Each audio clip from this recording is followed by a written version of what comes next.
Tuh, gara-gara ya itu nanti baru dapat malah dikasihkan orang atau hilang acara.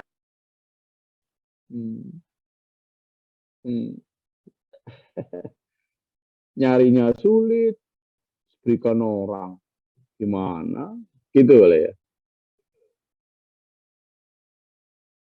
Lah terus gimana tuh ya? Sebaiknya gimana? Ya, sebaiknya disimpan untuk persiapan nanti ada keperluan. Oh gitu. Ya sebaiknya memang disimpan untuk kalau nanti ada keperluan. Jadi iya gitu, memang harusnya gitu. Kita harus pelit memang ya. Kita harus pelit. Harus pelit, Gus. Sepakat? Oke. Kata Allah. Sepakat, Gus. Oke, begini Mas Yo. Sepakat, kita harus sepakat. Kita harus pelit. Sekarang gini. Kalau logika 2 aja, pakai logika 2 aja. Ini mudah-mudahan sudah pada kumpul. Kita logika 2 aja. Ketika kita berpikir bahwa kita harus pelit karena untuk jaga-jaga kalau nanti kita butuh, kan gitu. Oke.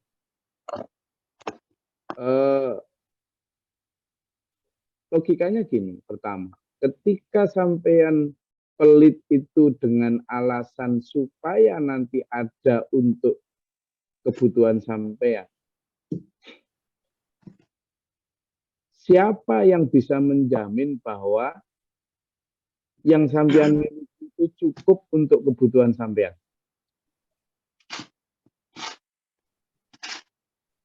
Nah, siapa yang bisa menjamin bahwa kebutuhan sampean ke depan itu bisa dicukupi dengan apa yang sampean miliki? Tidak ada yang bisa menjamin, Gus. Allah. Sebentar, jangan ngomong Allah dulu. Kita ngomong logika kok. Ini tentang pelit itu tentang logika. Jangan ngomong tentang dosa dulu. Ayo siapapun boleh ngomong ini, siapapun ya. Ya, nggak ada yang bisa menjamin, Gus. Nggak ada yang bisa menjamin. Nggak ada yang bisa menjamin. Ini loh maksud saya. Maksud saya gini. Ketika kita pelit karena takut nanti ketika butuh apa-apa kita nggak punya. Pertanyaan saya berarti kita harus pelit. Berarti tadi dijawab ya kita harus pelit. Lah kalau kita pelit karena kita simpan untuk kebutuhan kita. Tadi pertanyaan saya simpel. Siapa yang menjamin bahwa jenis kebutuhan kita ke depan itu akan tercukupi oleh apa yang kita simpan, yang kita takut kita keluarkan tadi. Padahal jenis kebutuhan kita ke depan itu unpredictable loh ya. Misalnya begini, sampean punya uang 5 juta, lalu ada kebutuhan apa, dulu kita pelit, enggak ngasih pinjaman, enggak ngasih sedekah apa, karena kita khawatir kalau ke depan kita misalnya butuh sesuatu dari mana begitu. Lalu ternyata audiens dalik nih, kemudian sakit, lalu butuh operasi 10 juta, 5 juta cukup enggak? Bentar. Atau kemudian ujuk-ujuk anak butuh ini butuh itu, sampean cuma punya uang 5 juta, yang tadi sampean pelit tadi. Nah, pertanyaannya ketika sampean butuh kebutuhan ke depan ternyata 10 juta dan sampean cuma 5 juta, maka apa yang sampean lakukan? Apa yang sampean lakukan? Sampean akan apa? Akan membutuhkan orang lain.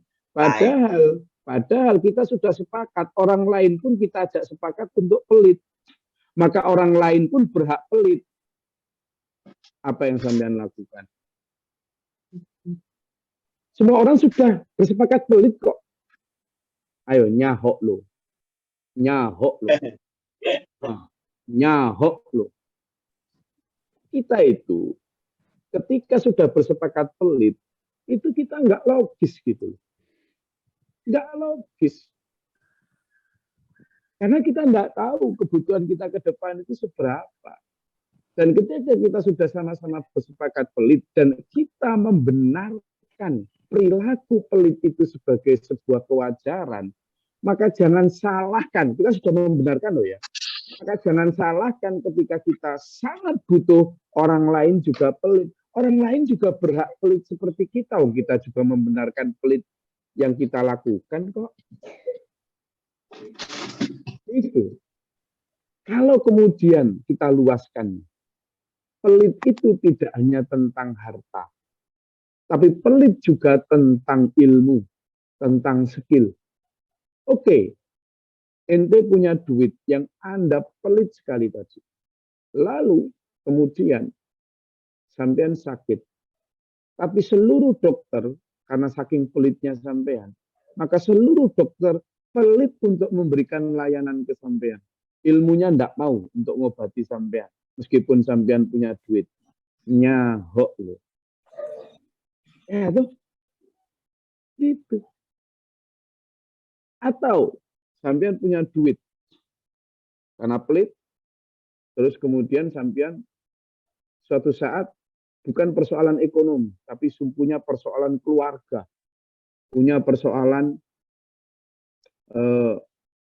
ya persoalan pekerjaan, persoalan psikis lah. Bukan masalah duit. Lalu sampean datang ke seseorang yang sampean anggap bisa memberikan nasihat dan jalan keluar. Lalu dia pelit untuk memberikan nasihat. Urusan dewe. Mau apa sampean? Dia kan juga berhak pelit. Atau kemudian sampean datang kepada orang yang ingin sampean mendapatkan doa. Lalu dia pelit mendoakan sampean. Dia berhak juga tuh. Nah, itu baru logika awal sesama manusia. Gitu.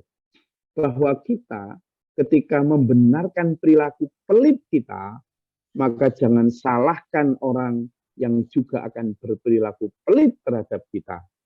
Padahal kita tidak tahu. Ya, kita sekarang punya duit yang bisa kita pelitkan. Siapa yang bisa menjamin bahwa duit itu akan ada di kita terus? Berapa sih uang kita? Uang orang sekelas Jack Ma, orang sekelas itu aja bisa bangkrut kok. Apalagi hanya duit sampean yang mungkin 1, 2, 3, 4 M. Masih ingat dulu, kenapa orang itu pelit? Satu di antara kenapa orang itu pelit adalah karena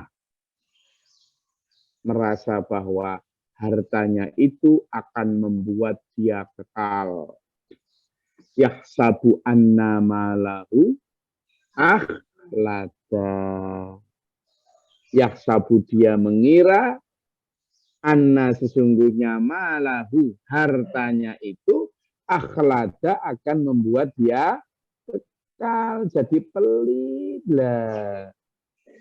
Jadi dia merasa bahwa hartanya itu akan membuat dia kekal. Sehingga dia kemudian pelit.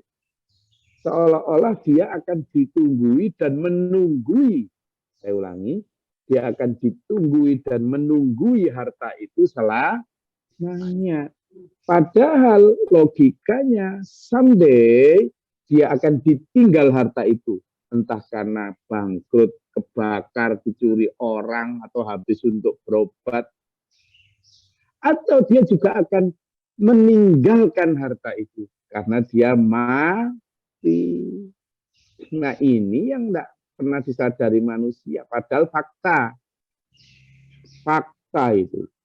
Nah itu yang kemudian dalam surat Al-Maun jelas itu. Dalam surat Al-Humazah itu. Yahsabu anna malahu akhlada. Dia mengira bahwa dengan hartanya itu dia akan kekal.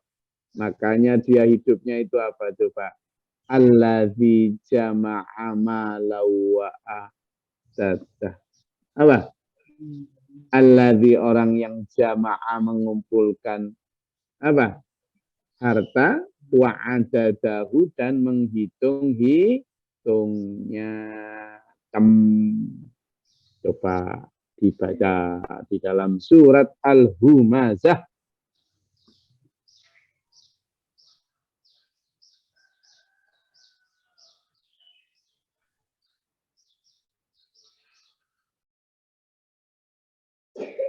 Halo.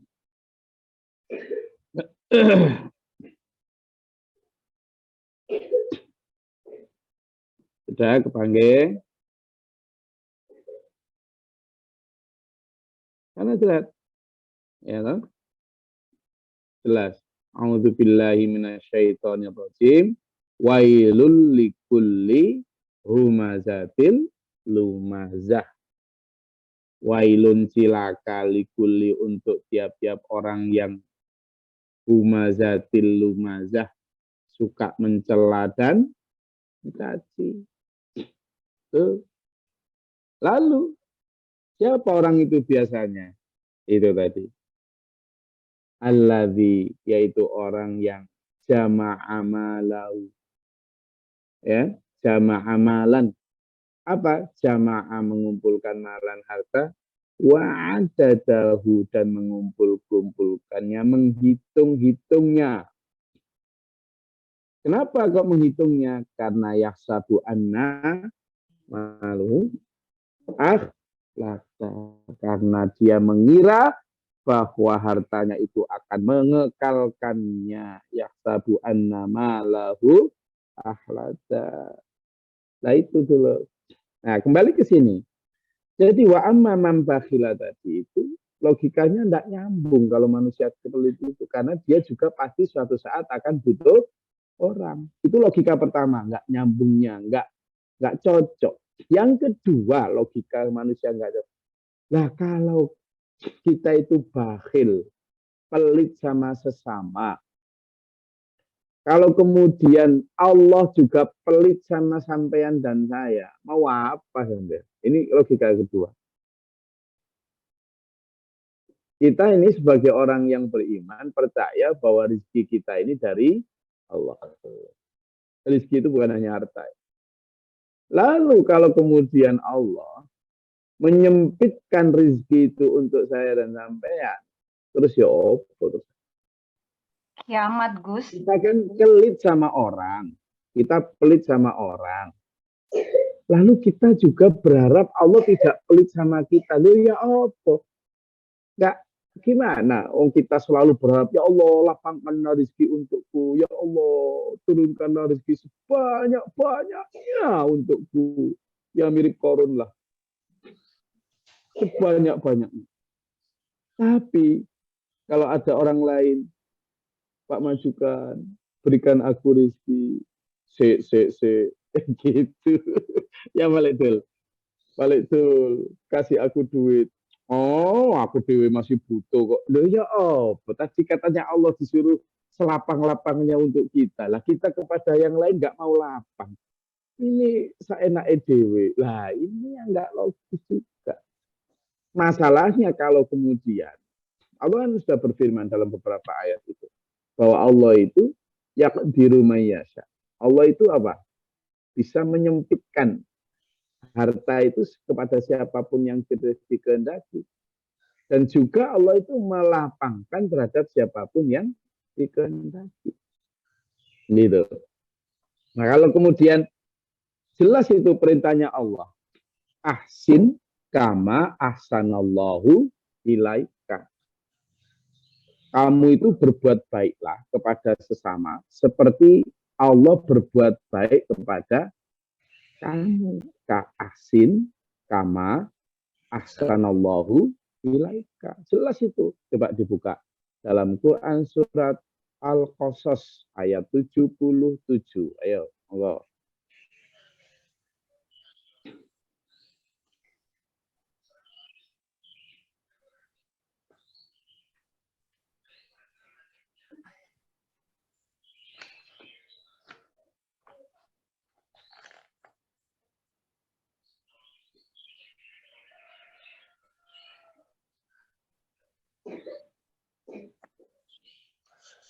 Ketemu, silakan.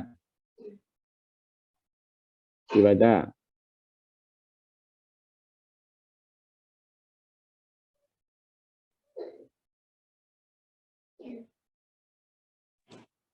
Oke, izin dari A'udzubillahi minasyaitonirrajim. Bismillahirrahmanirrahim.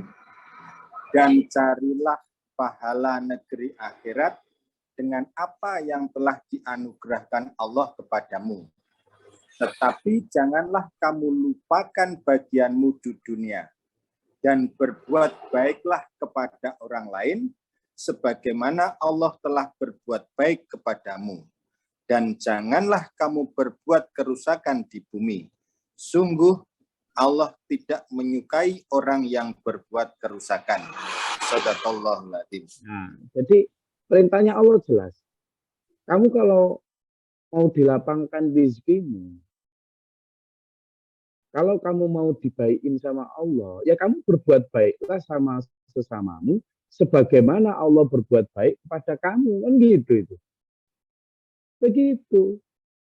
Jadi nggak logis orang berpikir pelit itu nggak logis gitu loh. Kenapa? Karena kalau kita kemudian pelit itu menjadi sesuatu yang anomali. Kita minta Allah melapangkan untuk kita, tapi kita nggak mau melapangkan untuk orang lain. Padahal perintahnya tadi jelas. Berbuat baiklah kamu kepada sesamamu sebagaimana Allah berbuat baik kepadamu. Nah kita ini loh diberi Allah nafas, oksigen, seluruh organ tubuh. Udah gitu dikasih Allah sehat, dikasih ini itu. Lalu kita nggak pernah sekalipun itu kita itu menghitung-hitung itu. Padahal itu gratis dari Allah. Bahkan ketika manusia tidak taat pun loh masih dikasih nafas sama Allah. Begitu tuh. Maka ayo kita ikuti ayat Allah itu. Jangan berlaku bakhil. Kenapa? Allah berkali-kali berfirman dalam banyak ayat. Ini sama catat ya. Karena saking banyaknya ayat tentang itu. Bahwa Allah melapangkan dan menyempitkan rezeki itu terhadap siapapun yang dikehendaki. Ya, teman catat ya. Dalam Al-Baqarah ayat 245. Ya. Kemudian Ar-Ra'du ayat 26. Ya, tentang melapangkan dan menyempitkan rezeki itu. Lalu ada juga dalam Al-Isra ayat 30. Ya. Kemudian dalam Al-Qasas ayat 82. Ya. Kemudian Al-Ankabut ayat 62. Lalu Ar-Rum ayat 37. Kemudian Saba ayat 36. Kemudian Saba ayat 39. Ya. Lalu Az-Zumar ayat 52.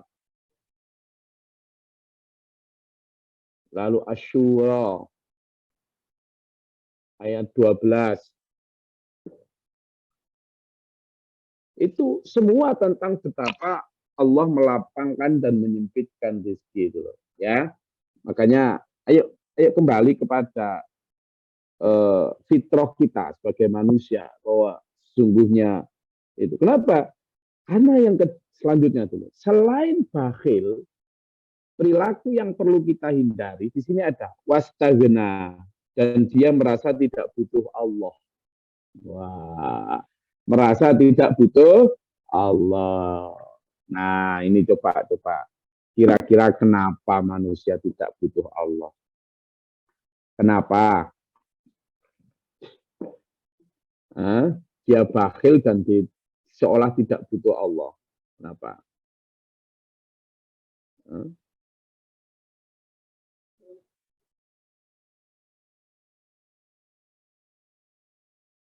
Ayo, silakan.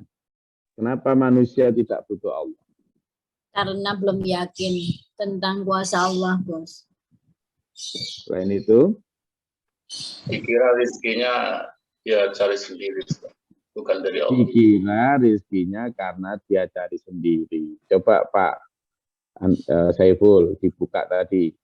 Jawaban sampean tadi ada dalam Al-Quran. Quran surat Al-Qasas, coba dibuka. Pak Saiful, ayat ke-78. Persis tadi jawaban. Coba dibuka di surat Al-Qasas, ayat 78. Al-Qasas tadi sudah kita buka, itu tinggal nyarikan yang ayat 38-nya, ayat 78-nya.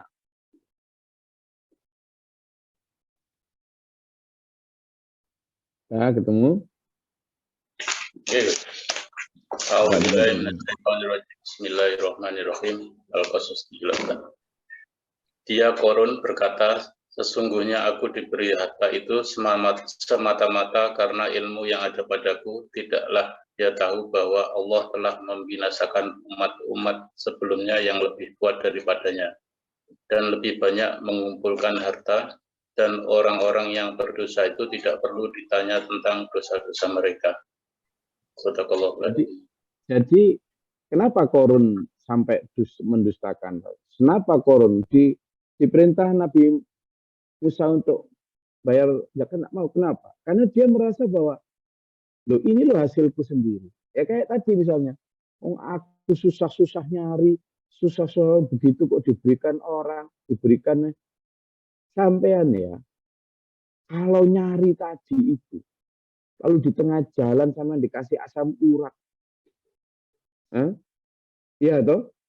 Atau patah tulang mau balik. Sampean bisa nyari duit yang sampean pelit tadi. Nah, iso dulu. Yang kedua, apa sampean rasa bahwa duit yang sampean punya itu karena ilmu dan kerja keras sampean? Ingat, kalau memang duit itu berbanding lurus atau karena kerja keras, maka harusnya yang punya banyak duit adalah tukang batu. Karena kerjanya paling keras. Tapi ternyata tidak. Jadi apa artinya? Kita memang diperintah Allah berikhtiar, usaha. Tapi sesungguhnya rezeki yang kita terima itu bukan karena upaya kita, tetapi karena kasih sayang Allah semata. Itulah kenapa maka ada orang yang dikasih rezeki banyak, ada yang dikasih rezeki sedikit. Apakah Allah tidak adil? Adil. Karena Allah tahu siapa yang dikasih rezeki sedikit itu jika dikasih banyak, dia nggak akan mampu. Dan Allah tahu siapa yang dikasih rezeki banyak itu sebenarnya adalah ujian untuk dia. Dan banyak yang gagal diberi ujian rezeki banyak. Nah, sehingga sampean dan saya kalau melihat itu kembali ke sini. Kenapa manusia tidak merasa butuh Allah? Ya karena merasa bahwa hasil usahanya itu adalah karena kecerdasannya, strategi bisnisnya, kerja kerasnya, jaringannya, dan lain sebagainya. Itu yang membuat dia bakhil, pelit, lalu menyombongkan diri. Wa kadzdzaba, dan mendustakan bil husna, terhadap kebaikan. Kata Allah, ini yang ancaman, betul. Fasanu yasiru, kata Allah, maka akan kami mudahkan baginya jalan kemana? Lil usra, ke neraka. Kalau di atas tadi, yang ayat 5 dan 6 serta 7, fa'amma man aqwattaqo, bagi siapa yang gemar memberikan untuk Allah, untuk agama, lalu bertakwa dan membenarkan kebaikan, kata Allah, fasanu yassiruhu lil yusra, maka akan kami mudahkan kepada surga. Tetapi sebaliknya, bagi siapa yang pelit sekali, wangel metu duit kanggo agama, maka akan dimudahkan jalannya ke neraka. Ini yang harus kita pahami. Ada dua jalan, toh, berarti sekali lagi ada dua jalan. Jalan pelit lah enak, toh, sesuai nafsu, tetapi ternyata gampang ke neraka. Jalan yang sulit, yakni berderma, jelita, tidak sesuai nafsu, itu menuju surga. Ah, masa jelasnya gini pakai ditafsirkan lagi-lagi lain-lain. Ya toh, selalu ada dua pilihan gitu. Ya toh, selalu ada dua pilihan begitu. Sejak kemarin itu dalam surat Asy-Syams, kemudian dalam surat Al-Fajr, ya toh, wahadainahu najdain itu kemarin dalam surat apa kemarin itu? Al-Balad. Kami berikan kamu dua jalan itu. Jelas. Nah, ini dulu. Ada satu hadis di dunia gini. Hadis itu dunia gini. Huffatul jannah bil makar wa huffatun nar bi syahwa. Bismillahirrahmanirrahim. Kata Nabi, huffatul jannah bil makar wa huffatun nar bi syahwa. Neraka itu ditutupi itu hal-hal yang sesuai nafsu. Sesuai dengan nafsu. Yang mudah, yang menyenangkan. Dibungkus itu sehingga orang tidak tahu kalau sebenarnya dalamnya itu neraka. Ikut itu. Tetapi sebaliknya, surga itu dibungkus, ditutupi oleh hal-hal yang tidak menyenangkan hati, tidak cocok nafsu. Sehingga manusia menjauhinya, padahal isinya surga. Ya kayak tadi. Salat tahajud, sedekah, dakwah, tarbiyah, ngaji, apa segala macam. Itu kan hal-hal yang tidak menyenangkan nafsu. Tapi isinya surga. Sebaliknya, orang yang suka ya pelit, sesuai nafsu, apa hal itu gampang mudah, tetapi sebenarnya isinya neraka. Fasanu yasiruhu lil usra. Ayo kita pilih yang fasanu yasiruhu lil usra dulu. Ya. Kenapa? Karena orang yang di neraka itu nanti wa ma yughni anhu maluhu idza taraddah, maka tidak berguna lagi baginya hartanya ketika di neraka. Makanya di dalam surat Al-Haqqah kemarin kita pelajari. Ma'aghni anhu ma'aghna anni maliyah. Ma'aghna tidak berguna lagi anni bagiku mali. Hartaku. Halaka anni sultaniyah. Halaka anni sultaniyah. Segala kekuasaanku hancur lebur. Ini idza taradda inilah apabila telah binasa. Maka dulur, GG di sini kata Allah, inna alaina lal huda. Saya di sini hanya memberikan petunjuk, hanya menyampaikan risalah Allah. Wa inna lana lal akhirata wal ula. Dan sesungguhnya milik Allah lah kehidupan dunia dan akhirat. Fa'angdartukum narong talabah. Maka aku peringatkan kepada kalian tentang api yang menyala-nyala di ujung sifat pelit, di ujung sifat cinta harta itu. Maka ayo kita pilih yang wa amma man a'ta wattaqa wa saddaqa bil husna. Saya rasa itu dulu. Monggo, silakan kalau ada yang mau disampaikan.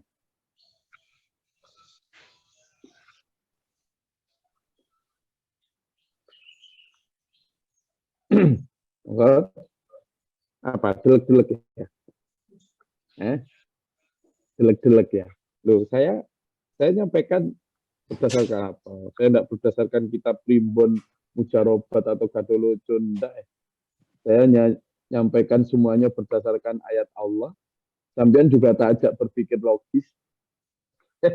Jawaban sampean semua kembali ke sampean. Males aku ikut ngaji GG apa ini? Ya apa saya nggak ngajak kemana-mana. Iya toh? Oh. Gimana Pak Jo? Masih sepakat ngajinya? Mas ya? Mana tadi? Oke, Gus. Sepakat, Gus. Sepakat apa? Sepakat dan logis, Gus. Lalu terus gimana? Lanjutannya kita tadi kan ngajinya kita tinggal ngomong, Gus. Izin bertanya, Gus. Iya. Silakan. Oke. Di hadis yang disampaikan tadi kan bahwa neraka itu adalah ditutupi hal-hal yang menyenangkan, tidak berlawanan dengan nafsu. Sedangkan surga itu ditutupi oleh hal-hal yang tidak menyenangkan. Nah, bagaimana Gus kita merubah paradigma bahwa menuju surga itu juga hal-hal yang menyenangkan, Gus? Matur suwun. Ya, kita rubah sudut pandangnya. Kita rubah sudut pandang. Menyenangkan itu seperti apa sih? Ayo, sekarang gini loh. Kita itu kan sebenarnya, ini sebentar lagi kita akan tutup Quran, lalu kita berangkat kerja. Ya, kita tutup Quran, lalu berangkat kerja. Karena kita berangkat kerja, kita nanti akan berhubungan dengan kolega, dengan apa segala macam lah yang dalam dunia kerja kita. Di situ ada marah, ada benci, ada senang, ada gembira, ada puas, ada sukses, ada gagal. Lalu nanti sore kita pulang. Lalu istirahat, terus makan. Nanti malam kita tidur. Ya toh? Besok kita bangun lagi, lalu ngaji lagi, lalu kerja lagi, lalu ketemu seluruh persoalan tadi lagi. Itu pulang, makan, tidur. Besok kerja lagi. Kayak gitu. Bagi yang hasilnya harian, dapat duit harian. Bagi yang hasilnya bulanan, dapat duit bulanan. Terus kita belanjakan, kerja lagi, tidur lagi, dapat duit lagi, kerja lagi. Kita gak gitu tok, hidup kita itu. Gak gitu tok. Loh, kita gitu kok kita anggap nikmat enak itu enaknya di mana? Yang kedua. Lalu, kalau memang supaya kita menganggap bahwa yang tidak enak itu jadi enak, maka sudut pandangnya, Pak.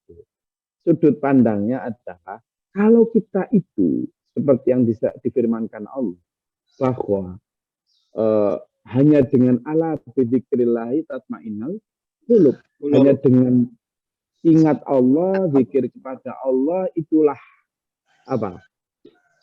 Hati tenang. Ketenangan hati. Maka ayo kita buka, Pak Ju.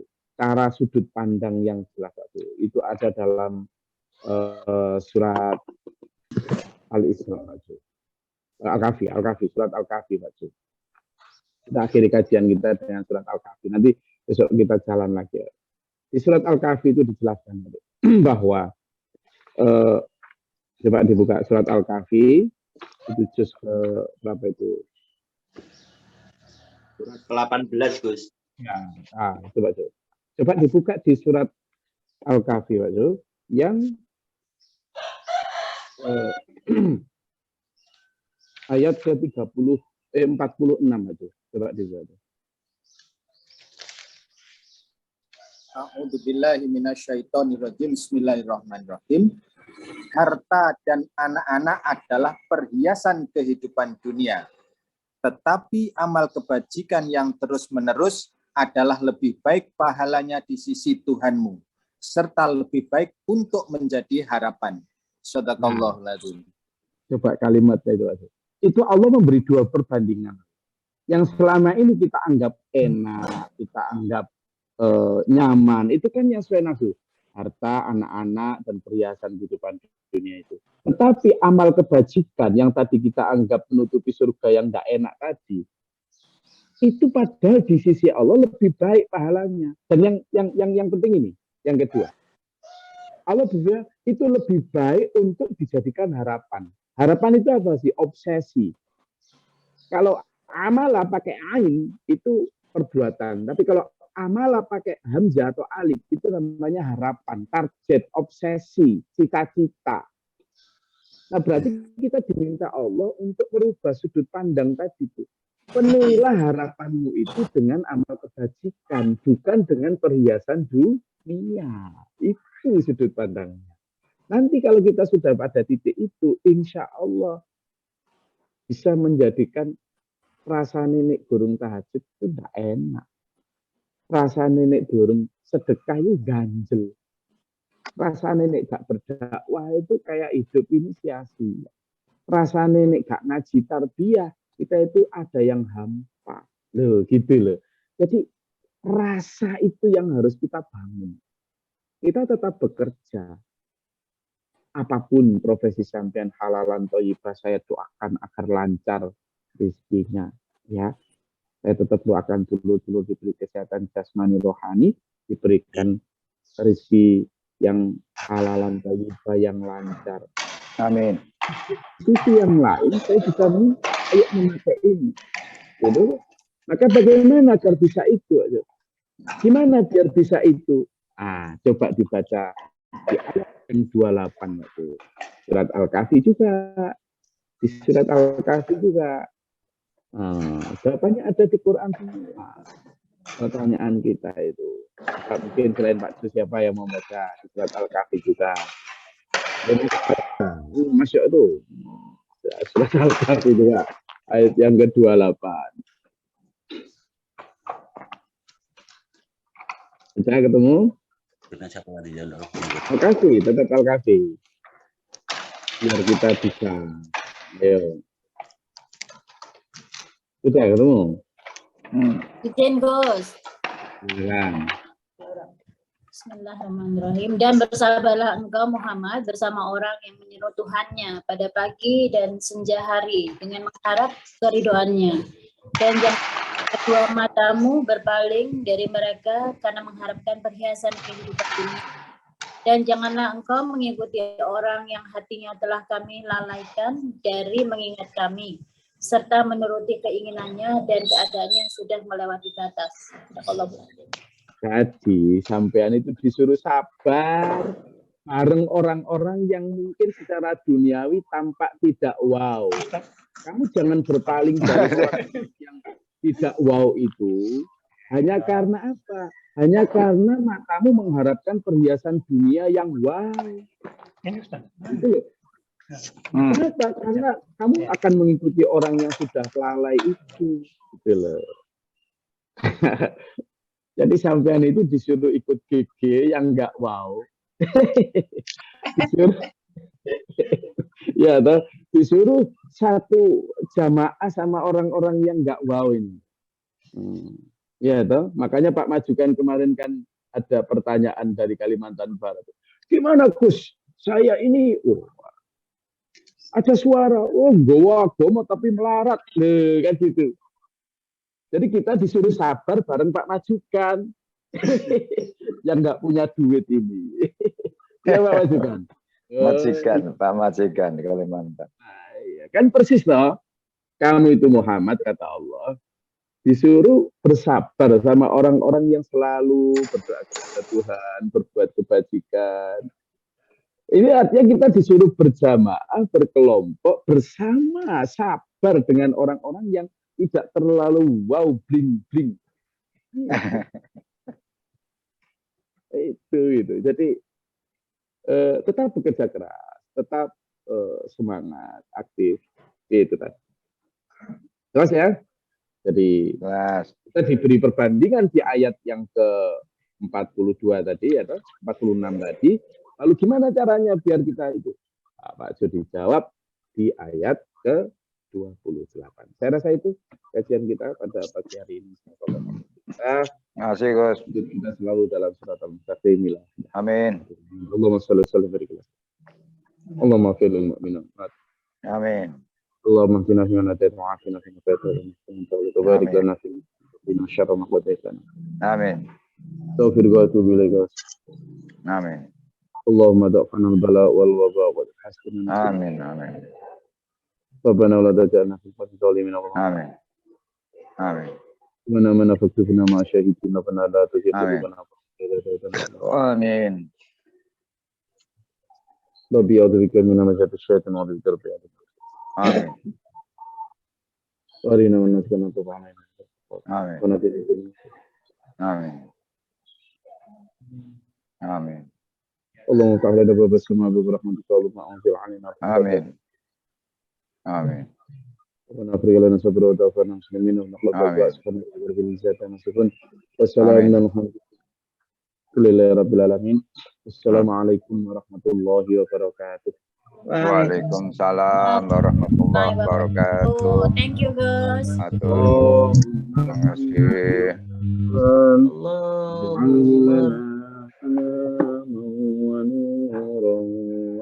Ya Bahrul.